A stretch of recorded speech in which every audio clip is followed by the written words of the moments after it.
สวัสดีค่ะวันนี้เราอยู่กับคุณไทมอนนะคะจากเขตการศึกษาเซอร์เรย์แคนาดานั่นเองค่ะสำหรับน้องๆหรือว่าผู้ปกครองที่สนใจจะไปแลกเปลี่ยนที่แคนาดานะคะต้องฟังคลิปนี้ให้จบค่ะ Could you please introduce yourself? Sawadee Krap. My name is Timon Shea. I'm the manager of the International Education Department at the Surrey School District in Metro Vancouver. I'm very happy to be back in Bangkok. The weather is great this time. It's not too hot, so I'm very happy. And can you introduce us about Surrey a bit? Sure. So Surrey is located in Vancouver on the western side of Canada. It is in the Metro Vancouver area, and it is the second largest city in the province of British Columbia. It is the largest school district in BC. So we have about 82,000 students, 21 secondary schools, and over 100 elementary schools. So lots of choice. And it is a public school district. So it's controlled by the Minister of Education, great quality of education, great families, great area to go. Now, can you tell us about this Surrey in Canada?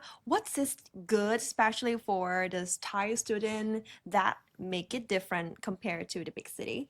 So I know a lot of Thai students, they want to go to an area that has a city access, because especially kids from Bangkok or, even Chiang Mai, or they want to be close to the city. So Surrey, we have a little bit of everything. They've got the city in the north. They've got a little bit of a quieter experience in the south. And in the east, it's more suburban. So they have lots of variety because the area is so big. A lot of Thai students, they go to our schools in the north because there's easy access. They can take one bus to the SkyTrain, which is like the BTS, and then get into Vancouver very quickly. But some of them also want a quieter experience, so they can go to schools in the south. It's more kind of like a touristy area. It's right by the water, and it's a little quieter, but they still can get into Vancouver pretty easily. So you have experience of taking care of Thai student before? I've been coming to Thailand for 6 years now. So I've worked in Surrey for almost 3 years. Before that, I worked in another school district. And I have worked with a lot of Thai kids, helping them get used to studying in Canada, helping them learn how to express when they have challenges, because they don't always want to share it. You kind of have to kind of talk to them and coax it out of them. So I've worked a lot with Thai students before, yeah. So can you tell us what is the most problem of Thai student? I don't just want to say it's a problem. It's just a different way of communicating, for example. In my experience, Thai students don't want to be as direct. So in Western culture, if we see something or we need help, we just directly ask. I've noticed Thai students, they'll just be quiet, but you'll know something is wrong, but you can't tell what it is. I find if either myself or my staff, I say, okay, just go talk to them and just keep asking questions and asking. Eventually, you're going to get the answer, but you might have to pull a little bit. It's very similar to, for example, Japanese students. I lived in Japan for 5 years. My wife is Japanese.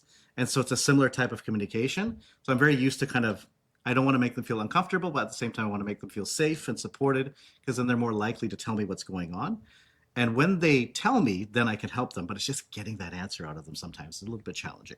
Or maybe because Thai student always has problem about English proficiency? It's not necessarily English proficiency. The students that I've had have been pretty good at English. It's just more a cultural difference in the way we communicate. Because Westerners, we're very direct. It's like, let's say I'm in my homestay and I don't like my food. A Western kid might say, you know what, I don't really like this. They're not being rude, but a Thai kid might not say anything and then talk to their mom in Thailand. And then their mom will talk to the agent, and then they will just complain, but they won't do it directly. And so a lot of times it's just helping them learn how to be able to communicate something that is not necessarily comfortable, but teaching them how to do it in a respectful way, because then they feel, oh, I'm still being respectful, but I can still voice my opinions and stuff like that. So do you have something like special assistant or somebody who especially take care of them? So in the district, my responsibility is all the students from Thailand. So I've met all of the students. I've got 6 students right now this year. I know them all. They all know who I am. I've visited them a few times at school, but I also have my staff. And I've talked to my staff, if they go to school, okay, can you check in on this student? Can you check in on this student? Oh, this student's having some trouble with this. So I can't always be there, but I tell my staff, okay, go check in on Pim, or go check in on, Mickey, or go check. And so then the students, they feel that they're looked after. And then the parents, if they know that I'm doing that fairly regularly, they feel a little bit more confident. Now, can you tell us more about extra curriculum do you have? Like extracurricular activities? So there's lots of different sports, clubs. each school has their own different clubs. So at the beginning of the year, usually around the end of September, they might have a club day where all the clubs set up their desks around the school and kids can see, what options are available. The clubs are usually student sponsored, but then they'll have a teacher that's kind of responsible. So you have everything from Model UN to game programming to robotics to math club, chess club. Like there's so many. One school has over 200 clubs. So that's one thing. The other thing is there's lots of sports teams. There will be lots of volleyball, basketball, soccer. Some schools will have golf. Some schools will have tennis. Some will have swim teams, badminton teams, ping pong. So international students can join those teams. They just have to try out. If they're good enough, they can get on. So I've had Thai students join the basketball team, for example. Some have joined the soccer team. No one really into like volleyball so much, though. Now, can you tell us, like, for example, one day of our students' life, what would they do? So the school day typically starts between 8:15 and 8:30. So 20 of our schools are on what we call a semester system. So you take 4 classes from September to the end of January, and then another 4 classes from February to the end of June. So typically they would do I think it's 4 blocks in a day. They do A, B, C, D, and then they kind of go home. So school will end around 3-ish, 3:15-ish. Now, they don't have to stay after school and attend clubs. Those clubs are completely optional. Sometimes they can go to the library, go to the cafe with their friends and hang out. They can do whatever after school, but that's kind of like a typical day. Now, in terms of them getting to school, most Canadian students, they will either be close enough to walk to school or they'll take public transit. If they're really lucky, their host family might drive them, but that's not really an expectation.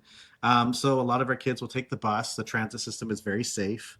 So there's lots of little things for them to do, but typically Monday to Friday, they stay in Surrey when they should be studying, doing well. And on the weekends, a lot of them will take trips into Vancouver, which takes about, an hour to get to.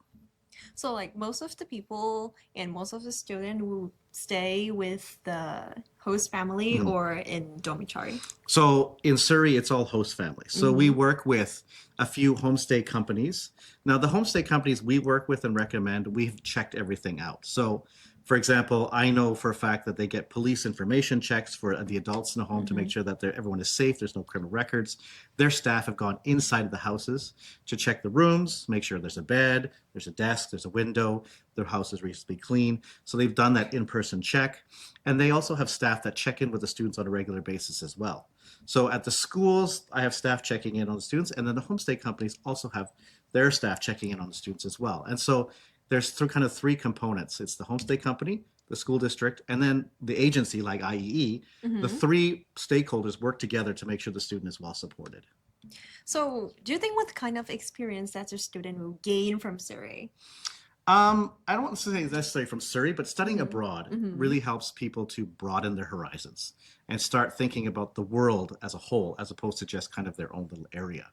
So I myself, I lived in Japan, I've lived in Brazil, I've lived in Israel. Those experiences really help me to think about the world as a whole and how other people might think and why other people might think the way they are.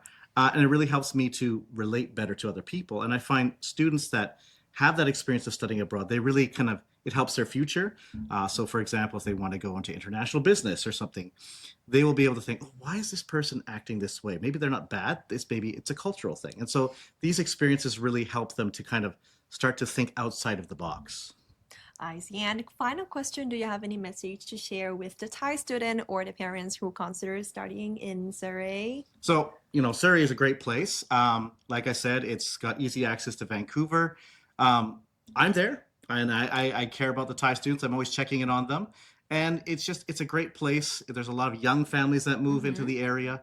The SkyTrain is extending further into Surrey, so there'll be even more SkyTrain or BTS access. There's it's such a fast growing area. There's new shopping malls, new rec centers. Our schools, a lot of them are new schools, new facilities. A lot of new is in Surrey. So if you want a combination of being close to Vancouver, but not being totally in the country, kind of in the suburbs, think of Vancouver as Bangkok and Surrey like Nonthaburi. So think of it kind of like that. You can get into Bangkok very easily from Nonthaburi, but you don't always go in, but you have everything you need. Yeah. Okay, that's it.